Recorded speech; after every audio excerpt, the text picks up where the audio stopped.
राम राम दोस्तों आइए आज मैं और आप लोग को एक छोटी सी कहानी सुनाती हूँ। तो ये कहानी है कि काल काल से कोई नहीं जीता। और जो भगवान का लिखा हुआ है उसका सब समय निश्चित है, स्थान निश्चित है।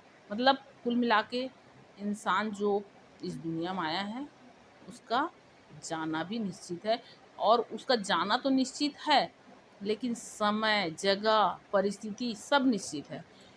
तो ये चीज़ है। इसके बाद मैं आप लोग को ये बता रही हूँ कहानी। ये कहानी ऐसी है कि एक बार राजा राजा विक्रमादित्य इस देश के बहुत बड़े सम्राट राजा रहे और उन्हीं के नाम से संवत चलने लगा।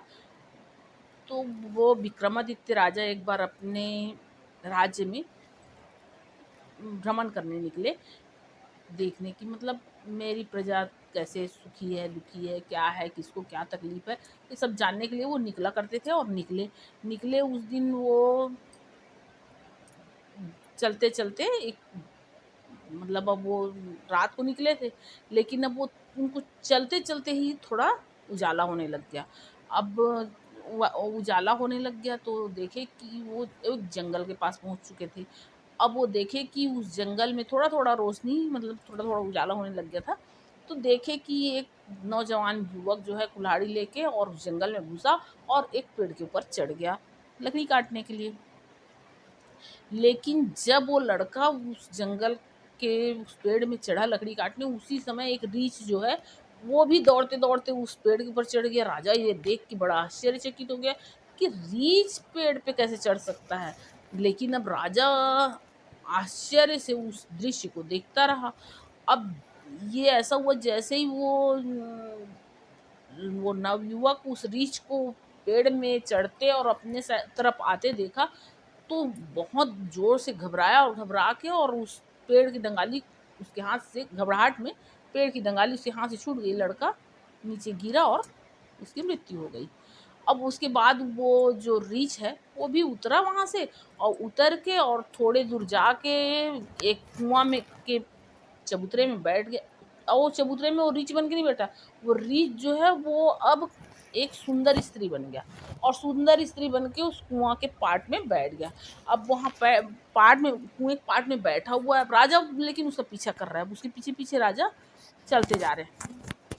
अब राजा के मन में शंका इसलिए आ गया क्योंकि भाई रीछ पेड़ में नहीं चढ़ सकता, वो रीछ पेड़ में कैसे चढ़ गया।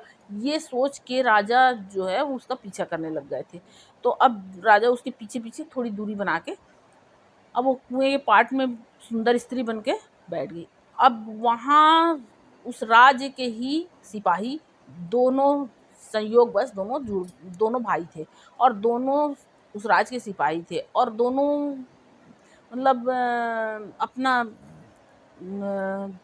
सुरक्षा मतलब अपना ड्यूटी करते हुए अब वहाँ पर पहुँच गए कुएं के पास। तो कुएं के थोड़ी दूर से मतलब रास्ता था ना वहाँ से, तो कुआं की थोड़ी दूर से ही देखे कि एक सुंदर स्त्री कुआं के पाट में बैठी हुई है। तो दोनों भाई आपस में बात कर, एक छोटा भाई जो है वो बड़ा भाई को बोलता है, भाई भैया भैया देखो कितनी सुंदर स्त्री उस कुएं पे बैठी है और मेरा उसको देख के मेरा मन करता है कि मैं उससे विवाह कर लूं। तो बड़ा भाई बोलता है, अरे बड़े भाई के रहते छोटे भाई का विवाह थोड़ी होता है, मैं कर लेता हूँ उससे विवाह। अब ये दोनों भाई, तो छोटा बोलता है नहीं नहीं पहले मैं उसको देखा हूँ इसलिए मुझे ही करना चाहिए। तो बड़ा भाई बोलता है हम दोनों आपस में फालतू लड़ रहे हैं, चलो हम उसी से पूछते हैं पहले, वो जिसको चाहेगी उससे विवाह कर लेगी। अब दोनों उस स्त्री के पास जाते हैं और राजा ये सब देख रहे हैं।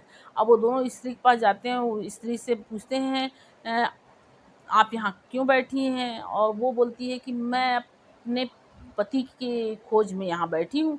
तो उन लोग बोलते हैं कहाँ है आपके पति, कौन है, आप बताइए हम कहाँ चले गए हैं, हम भी आपका सहयोग कर देंगे। वो बोलती है अरे ऐसी बात नहीं है, मैं कुंवारी हूँ और मैं अपने योग्य पति के खोज में निकली हूँ। तो वो दोनों बोलते हैं हम भी दोनों कुंवारे हैं, हम में से दोनों में से जिससे चाहो तुम विवाह कर सकती हो।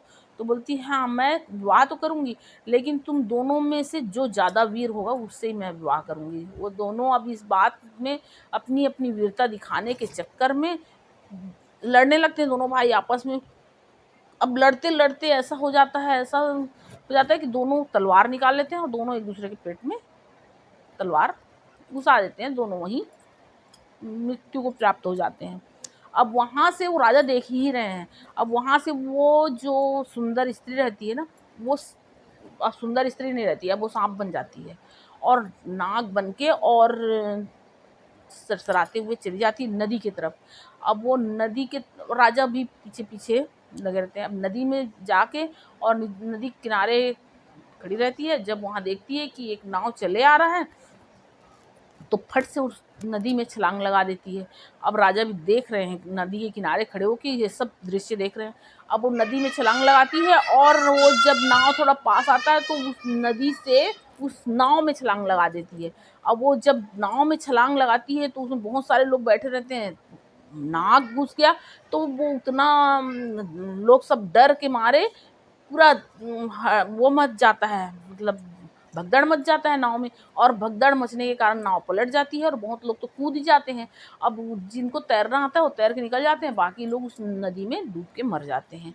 अब वहां से फिर वो नाग जो है वो निकलती है वहां से नदी से और अब एक वृद्ध ब्राह्मण का रूप बना लेती है। अब राजा जो है ये सब देख के बहुत मतलब चकित हो जाते हैं कि मेरे राज में ये सब क्या हो रहा है।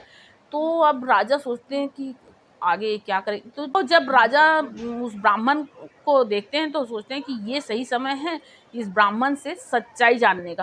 तो राजा उस ब्राह्मण का पीछा करते हैं और ब्राह्मण के पास जाके वृद्ध ब्राह्मण से बोलते हैं कि तुम हो कौन और यहाँ ये सब कर रहे हो, तुम जानते भी हो कि तुम कहाँ हो। तुम विक्रमादित्य राजा विक्रमादित्य के राज्य में हो और मैं उनका एक विश्वसनीय सिपाही हूँ और मैं ये सच्चाई जान के रहूंगा कि तुम कौन हो और ये सब क्यों कर रहे हो। तो बोलता है कि को मैं क्या किया। तो राजा विक्रमादित्य बोलते हैं मैं तुमको उस समय से देख रहा हूँ जब तुम उस लकड़हारे को मारे, फिर उस वहां तुम रिछ बन के पेड़ में चढ़ गए, उस लकड़हारे को मार दिए। फिर वहां से मैं तुमको तब देखा जब तुम एक सुंदर स्त्री बन के वो दो भाइयों को मार दिए। फिर तुम सांप बन के वो नाव को पलटा दिए और नाव में इतने लोगों को मार दिए, इतने लोगों की हत्या तुम इस राज में कर दिए। तो मैं तब से तुम्हारा पीछा कर रहा हूँ, तब से देख रहा हूँ, अब तुम कौन हो सच सच बता दो। तो वो राजा बोलते हैं कि तुम जानते हो ना कि ये राजा विक्रमादित्य का नगर है।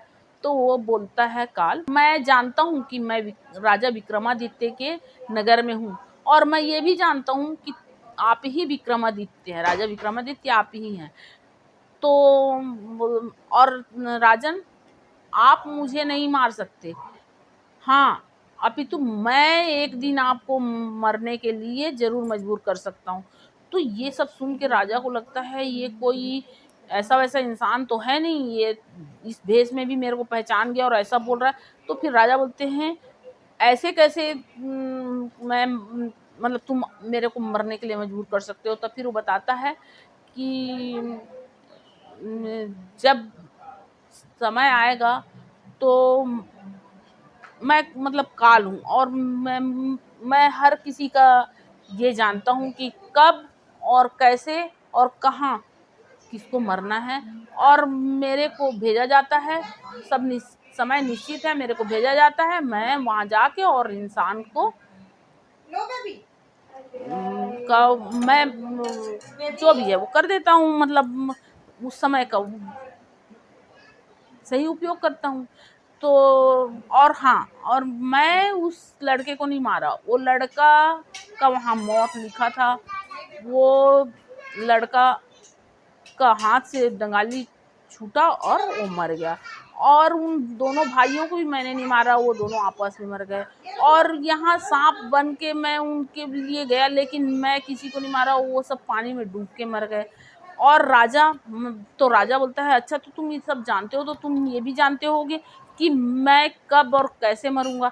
तो बोलता है राजा मैं जानता तो हूँ लेकिन मैं आपको ये नहीं बता सकता कि आपका मौत किस समय है। मैं ये जरूर बता सकता हूँ, भले बता सकता हूँ कि कैसे आपका मौत है। तो राजा बोलता है चलो ठीक है, तुम ये तो बता दो कम से कम कि मेरी मौत कैसे है। तो वो साधु जो है ना वो बोलता है कि आपकी मौत आपके ही महल में सीढ़ियों से फिसल के गिरने के कारण होगी राजन। तो राजन अब ये बात सुन के और तब तक के पूरा अंधेला हो जाता है, पूरा दिन निकल जाता है सब करते करते, अंधेला होने को रहता है। अब राजा थके हुए रहते हैं, अपने महल को चले जाते हैं। और लेकिन ये बात सत्य है कि मतलब ये सत्य निकला कि राजा विक्रमादित्य का जो मृत्यु हुआ वो उनके ही महल में सीढ़ी से पैर फिसल के गिरने के कारण ही हुआ था, ऐसा कहा जाता है दोस्तों। तो ये कहानी आप लोगों को कैसी लगी आप लोग कमेंट करके जरूर बताइएगा, और आप लोग मेरे इस वीडियो को लाइक कीजिए। अगर आप लोग चैनल में नए हैं तो प्लीज़ सब्सक्राइब जरूर करिए। ठीक है दोस्तों, राम राम दोस्तों।